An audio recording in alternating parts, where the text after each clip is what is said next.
Hello everyone and welcome back to another AFK journey video. In this video, we're going to be talking about Baelran, who is now out and available for recruiting on the global server. So I'm going to explain why I am currently not planning on recruiting for Baelran, and maybe something will change in the future, but I am definitely not building him right now. And I'm going to explain to you the reasons why and why I would probably recommend other people to do the same. So when it comes to Celestial Hypogean heroes, the first thing to notice is that there is no time limited rate up banner. They are always available on the Stargaze station in your guild store for you to get whenever you want to, or whenever you see that actually it is going to be a good investment. As of right now, Baelran has not proven his usefulness in a single Dream Realm boss from all the testing on the Pioneer server, which was at least 4 or 5 days, on the VN server, and even today. It's almost like when you're looking at Dream Realm, it's kind of like Baelran doesn't exist as of right now. Maybe something can change in Endless Dream Realm bosses, but even then, I find it unlikely, and I'm going to talk about why I believe in this way. On top of that, where else would you use a hero? Definitely PvP has uses, AFK stages, but we need a lot more evidence of Baelran actually being very strong in these game modes before you would even decide to invest into him. And the other thing is, there's so many good PvP Celestial Hypogean heroes. Number one, Athalia, who has come out recently in the previous season. A lot of people still haven't even built her up. So if you're thinking about a PvP investment, there are a lot of heroes on that priority list, which as of right now, there's no evidence that Baelran is better or a higher priority than a lot of the other PvP heroes we already have. So let me talk about Dream Realm, why I find it unlikely that he is going to be good, even in Endless, where he does have that HP loss, basically HP per second, pure damage, like Fresto has, like Ludovic has. Now, the issue with his damage is it is not based on an attack multiplier. It is based on a percentage of his own health multiplier. The major problem with that is that means any attack buff that you provide to him is not going to increase this amount of damage output that he is going to do. And this is the difference between him and Fresto and Ludovic, because Fresto and Ludovic, they have an attack multiplier on the HP per second pure damage, which means that if you buff them up with Shakir, and especially with like Mythic Plus charms of Shakir, you're ending up with like a 50-60% bonus attack. The attack buff that you get from the artifact, the attack buff from Mikola, from Smokey, from the Twin Stellar Bond, all of these buffs are geared towards attack-based damage dealers, but Baelran is a health of his own health-based damage dealer, and the only hero who can boost the health of Baelran is basically Valara. Valara is the only hero that I can think of. I don't think there is any other hero in the game that actually increases the health of your own team. It is only Valara, and she's just recently come out. And also, that is 45% of Valara's own health. It's not 45% of Baelran's health getting buffed. Then maybe we're talking about something. But it's 45% of Valara's health, which is already not going to be that high, considering the fact that Baelran begins with a 400% basically health pool. Like basically 4 times the regular health pool of other warrior heroes.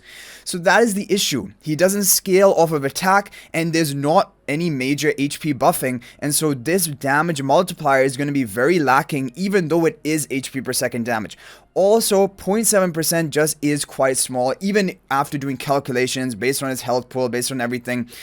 And most importantly, this is going to be tied only to his normal attack. So it isn't exactly true that he only has his 0.7% multiplier. On his normal empowered attacks after he enters his celestial form, he is going to have empowered normal attacks on his blade, and this is going to be some bonus true damage here, and then also this HP per second damage here, all added up together. But the problem is, this is not like a skill that can, for example, stack the damage onto an enemy target. It is completely tied to his normal attack casting rate, his casting speed of normal attacks.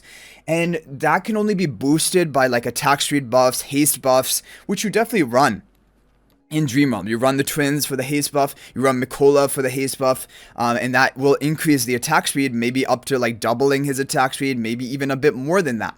But the thing is, you cannot stack. Like for example, when we're talking about Fresto's Vicious Sting, I just want to actually show it to you over here.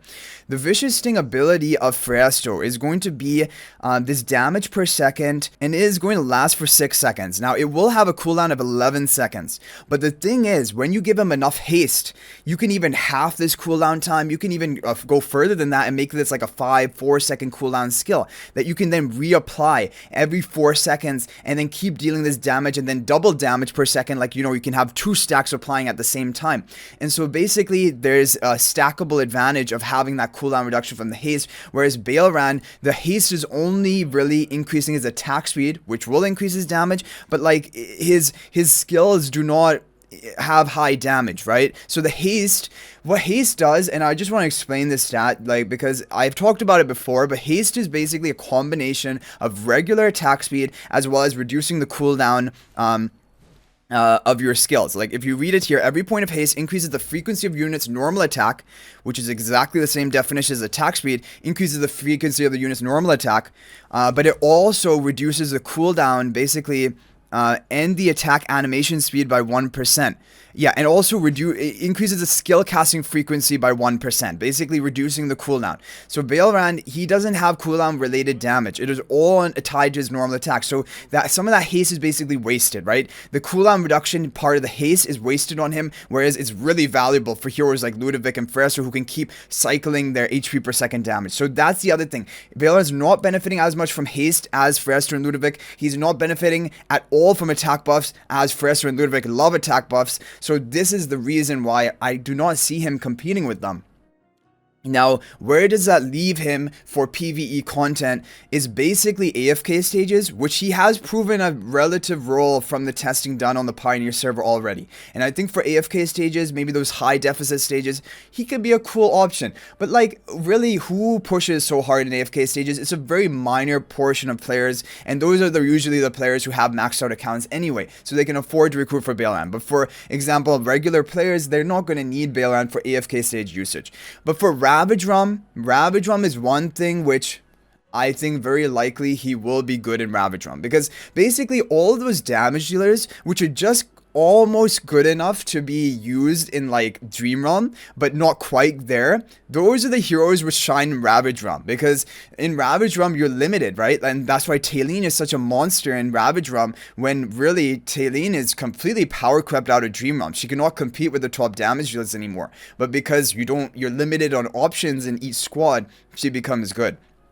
Now the question will be, where will Baelran be placed among the squads in Ravage Realm? Because there are 4 different squads, right? And also as time goes on, these squads are going to become more and more competitive to actually get a slot in the team as a damage dealer. But anyway, that is basically my thoughts about Baelran. Definitely, I would not recommend people to be recruiting for him right now, unless you are the player who is going to max out everything on your account and build everything. And even for me, I really would like to avoid having to recruit him at all, because it just saves resources for other more important heroes, right?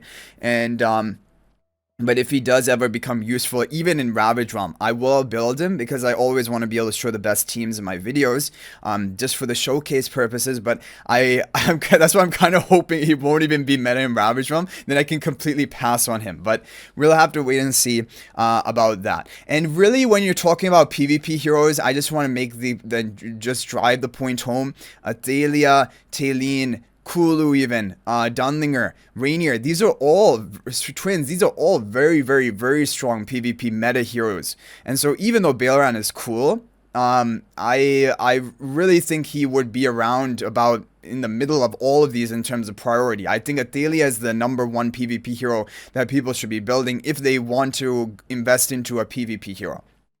Yeah, and Athalia is just very flexible and very safe. She works in a wide multitude of teams. Baelran needs a whole team to support him, and even then, he's not like completely dominating as of right now. But anyway, guys, let me know your thoughts about Baelran in the comment section down below. Are you planning to recruit for him? What do you think? Is there anything else I failed to mention in this video? Feel free to let me know. But thanks for watching, guys. If you're not already subscribed to our YouTube channel, please smash that subscribe button. Also, feel free to join my AFK Journey Discord server. There's a link to that in the description of this video. And finally, if you're thinking about making a purchase in AFK Journey, please use my affiliate link for the official Farlight store. There's a link to that in the description of this video and a pinned comment. This is the best way you can support me at no extra cost to you. So thanks for watching. I'll hopefully see you in the next video, and until then, everyone, peace out for now.